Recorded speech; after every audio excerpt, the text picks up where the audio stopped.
नमस्कार, मैं हूं आपके साथ अभिषेक पुंडी। योगी सरकार ने इस बार अपना 10वां बजट पेश किया है। उत्तर प्रदेश के इतिहास का सबसे बड़ा बजट यह है। 9,12,000 करोड़ से ज्यादा का यह बजट पेश किया गया। बेटियों को स्कूटी, छात्रों को लैपटॉप, टैबलेट और यहां तक कि छात्रवृत्ति का भी यहां पर अनुदान देने की बात कही गई है। साथ में बेटियों को शादी के लिए 1-1 लाख रुपए देने की बात कही गई है। इंफ्रास्ट्रक्चर पर 22% से ज्यादा खर्च होगा। शिक्षा पर भी 12% से ज्यादा यहां पर खर्च होगा। तो एक भविष्य का बजट उत्तर प्रदेश का यह बताया जा रहा है। लेकिन साथ में सवाल एक लगातार उठता है कि अल्पसंख्यकों के लिए बजट में आखिर क्या है। तो अल्पसंख्यकों के लिए बजट में क्या कुछ दिया गया है उसके बारे में आज आपको बताएंगे। लेकिन उससे पहले वित्त मंत्री ने इस पर क्या कुछ कहा वो सुनिए। अल्पसंख्यक कल्याण की योजनाओं हेतु 2,058 करोड़ रुपए की व्यवस्था प्रस्तावित है। प्रधानमंत्री जन विकास कार्यक्रम के अंतर्गत मल्टी सेक्टोरल डेवलपमेंट कार्यक्रम ऐसे 21 जनपदों जिनमें अल्पसंख्यक जनसंख्या का अनुपात सबसे अधिक है में लागू है, जिसके लिए 500 करोड़ रुपए की व्यवस्था प्रस्तावित है। पूर्व दशम तथा दशमोत्तर छात्रवृत्ति योजना हेतु 391 करोड़ रुपए की व्यवस्था प्रस्तावित है।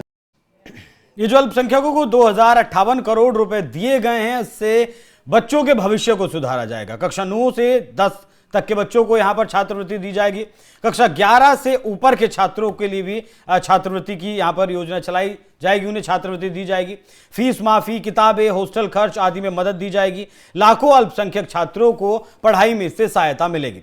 प्रधानमंत्री जन विकास कार्यक्रम भी केंद्र से जो जुड़ी योजना है, वो भी अल्पसंख्यक बहुल इलाकों में स्कूल, हॉस्टल, ITI, स्वास्थ्य केंद्र, खेल मैदान बनाना, उन्हें सुधारना, ये सब इसमें शामिल है। हाल ही में यूपी में 364 करोड़ रुपए की परियोजनाएं मंजूर भी हुई हैं, जिसमें स्वास्थ्य के ऊपर 114 करोड़ रुपए और तकनीकी शिक्षा पर 42 करोड़ रुपए, चिकित्सा शिक्षा पर 28 करोड़ रुपए शामिल है। यह बजट का बड़ा हिस्सा इसी में जाता है। बाकी युवाओं को ट्रेनिंग, स्वरोजगार, उद्यमिता मतलब बिजनेस शुरू करने की में मदद दी जाएगी।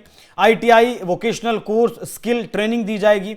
यूनानी, आयुष अस्पताल, स्वास्थ्य केंद्र बढ़ाना, महिला बाल विकास, खेल सुविधाएं, अल्पसंख्यक इलाकों में सड़क, पानी, बिजली जैसे बुनियादी सुविधाएं बेहतर करना इस बजट में शामिल है। इस बजट से क्या क्या फायदा होगा अगर इसकी बात करें तो पढ़ाई आसान बनेगी, छात्र ज्यादा स्कूल कॉलेज जाएंगे, ड्रॉप आउट कम होगा, जो पढ़ाई बीच में छोड़ देते हैं वो रेट कम होगा। युवाओं को नई स्किल्स सीखने का मौका मिलेगा, नौकरी या फिर अपना बिजनेस शुरू करने में मदद मिलेगी। नए अस्पताल, क्लिनिक से इलाज और ज्यादा आसान होगा, सस्ता होगा। जहां अल्पसंख्यक ज्यादा रहते हैं वहां स्कूल, खेल मैदान, सड़कें आदि सुधारी जाएंगी। कुल मिलाकर लाखों परिवारों को सीधा फायदा पहुंचाने का यह बजट है, खासकर गरीब और जो पिछड़े इलाके में लोग रहते हैं। बाकी इससे और कैसे भविष्य इससे सुधारा जाएगा उससे अगर आप समझने की कोशिश करें तो देखिए, पिछले सालों में मुसलमान बच्चों का जो ड्रॉप आउट रेट था, स्कूल बीच में, पढ़ाई बीच में छोड़ देने का जो ड्रॉप आउट रेट था, वो बहुत ज्यादा था। लेकिन योगी आदित्यनाथ की सरकार आते आते वो बहुत ज्यादा कम हुआ है, उसमें बहुत ज्यादा सुधार हुआ है। और जब एक बच्चा शिक्षित होगा तभी वो जाकर अपना विकास कर पाएगा, परिवार का विकास कर पाएगा और देश के विकास में योगदान दे पाएगा। यूपी में कुल स्कूल ड्रॉप आउट दर की अगर बात करें तो 24-25 में वो बहुत ज्यादा कम हुआ है। इतना कम हुआ है कि प्राइमरी स्तर पर वो 0 हो चुका है, अपर प्राइमरी पर वो सिर्फ 3% बचा है और सेकेंडरी पर वो महज 7% बचा है। लेकिन मुस्लिम छात्रों में ड्रॉप आउट रेट बहुत ज्यादा था, खासकर उच्च कक्षाओं में। UDISE की रिपोर्ट के मुताबिक यूपी में मुस्लिम एनरोलमेंट शेयर प्राइमरी में अच्छा है, मतलब लगभग 17 से 19%। लेकिन हायर सेकेंडरी में मतलब 11वीं 12वीं तक पहुंचते पहुंचते ये काफी गिर जाता है, करीब 12.5% तक ये पहुंच जाता है, मतलब 37% से ज्यादा ड्रॉप आउट हो जाता है। 2020-21 की अगर बात करें तो इस बीच में 4 लाख से ज्यादा मुस्लिम बच्चे स्कूल छोड़ चुके थे।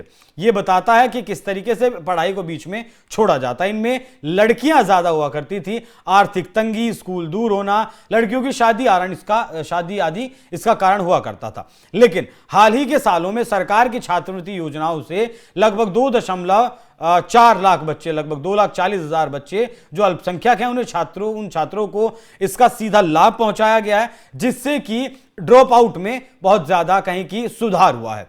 सुधार इतना हुआ है कि जो पहले साक्षरता, मुस्लिमों की साक्षरता का दर जो लगभग 58% हुआ करता था, पुरुषों में 66% और महिलाओं में सिर्फ 50% रह जाता था, वो अब बढ़ा है।